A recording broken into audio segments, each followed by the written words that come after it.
So for the last lecture this week, we look at some useful things which will crop up and which don't fit anywhere else specific. So we just combined a couple of them into this one single presentation.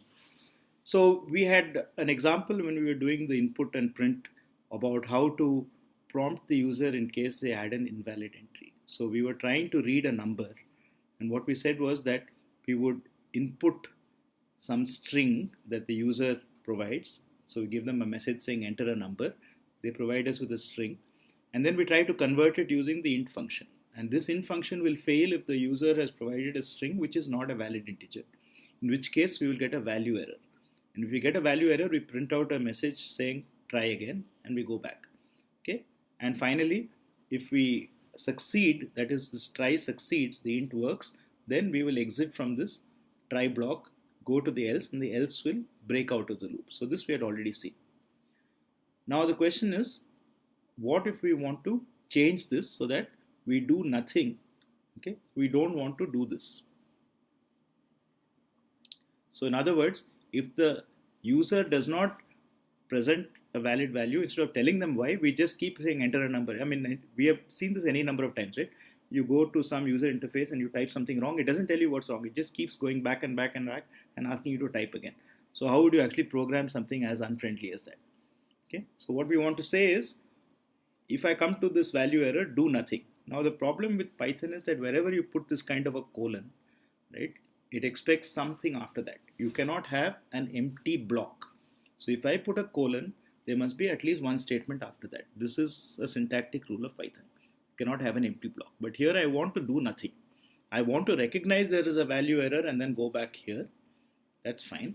But I don't want to do anything else. So how do I do nothing in Python?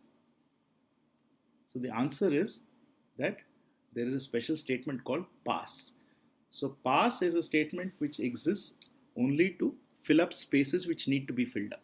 So when you have blocks like except or else, okay, you can't have, if you put the block name there, you cannot leave it empty.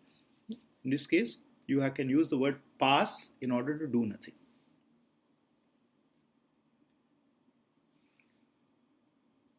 So supposing I have a list and I want to remove an element from the middle of the list. Okay. So one way to do this, of course, is to take the slice up to that position, the slice from that position, then glue them together using plus and so on. Okay. But what if I want to directly do this? So it turns out that there is a command called del. So if I say del L4, what it does is it effectively removes L4 from the current set of values, and this automatically contracts the list and shifts everything from position 5 onwards to the left by 1. Okay, so let's just verify that this works the way it claims to work. So supposing we set our list to be the range of values from 0 to 10, 0 to 9 say. And now I say del L4. Then L becomes 0, 1, 2, 3, 5, 6, 7, 8, 9, because L4 was the value 4. Remember, the position starts from 0, and so it has actually deleted the value at the 4th position.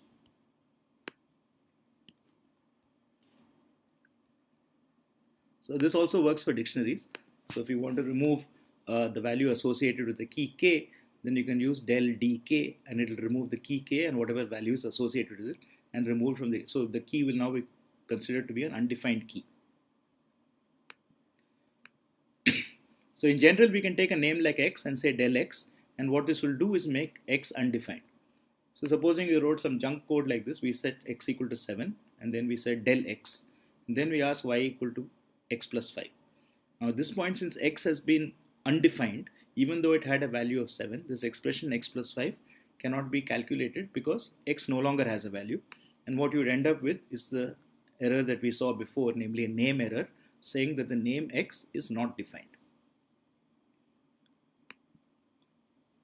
So how would you go about checking if a name is defined? Well, of course, you could use exception handling. Right? So supposing we want to assign a value to a name x only if x is undefined. Then we can say try x. So this is trying to do something with x. Remember that names can be anything. They could be functions. So you can't just write x because if it is currently name of a function which takes no arguments, it will try to execute that function. So it's perfectly valid to just write x. But x, if it has no value, it will give a name error. So you can say try X, and if you happen to find a name error, set it to 5, otherwise leave it untouched. So if X already has a value, this will do nothing to X. If X doesn't have a value, then it will update the value of X to 5. Now, usually what happens is that we want to check whether something has been defined or not so far. It's not a good idea to just leave it undefined and then use exception handling to do it, because you might actually find strange things happening. So Python provides us with a special value called none with a capital N, which is a special value used to define nothing, an empty value or a null value. Right? So we will find great use for it later on when we're defining our own data structures. But right now, just think of none as a special value. There is only one value, none, and it denotes nothing. So the typical use is that when we want to check whether a name has a valid value, we can initialize it to none, and later on we can check if it is still none. So initially we say X is equal to none, and finally we go ahead and say, oh, if X is not none, then set Y equal to X. In other words, Y equal to X will not be executed if X is still none. Now notice the peculiar word is not. Okay, so we are using is and not equal to. So there is exactly one value none in Python in the space. Okay, so all nuns point to the same thing. So remember, is was checking when we say L1 is L2, we are checking whether L1 and L2 point to the same list object. So we are asking whether X and the constant none point to the same none object, and there is only one value none. Right? So X is none is the same as X equal to none. So X is not none is the same as X not equal to none. Right? So X is not none is much easier to read than X not equal to none. So that's why we will write it this way.